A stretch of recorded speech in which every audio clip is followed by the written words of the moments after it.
Hi hello' নমস্কাৰ। আজি আমি আহিছোঁ দুমনি চাহ বাগানলৈ। আমাৰ ওচৰতে এখন বহু ডাঙৰ চাহ বাগিচা। ইয়াত আহিলোঁ আমাৰ ফেমিলিটোৰ লগতে বাইদেউ ভিনদেউ এয়া ভাগিন কৌশিক কাশ্যপ জিজ্ঞা বুঢ়াগোহাঁই ওচৰতে হয়, সেয়েহে আমি ভাবিলোঁ এবাৰ এই চাহ বাগানৰ সৌন্দৰ্য উপভোগ কৰোঁ। আবেলিৰ সময়, বহুত ভাল লগা সময়, সুন্দৰ পৰিৱেশ, এখন ক্ষুদ্ৰ গাঁও আৰু ইয়াৰ মাজে মাজে চাহ বাগান, বহুত ডাঙৰ চাহ বাগান,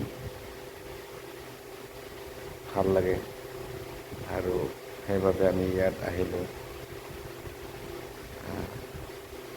তাৰ মাজতে আমি স্কুটিৰে অলপ ভিতৰত সোমাবলৈ প্ৰয়াস কৰিছোঁ। যিহেতু বহুত সুন্দৰ ঠাই, ভাল লাগে, আহিলোঁ। ভিতৰত গৈছিলোঁ কিন্তু এতিয়া সোমাব নিদিয়ে, 5টাৰ পিছত সোমাব নিদিয়ে, সেইবাবে আমি ভিতৰত সোমোৱা নহ'ল, মেচিনটো চোৱা নহ'ল।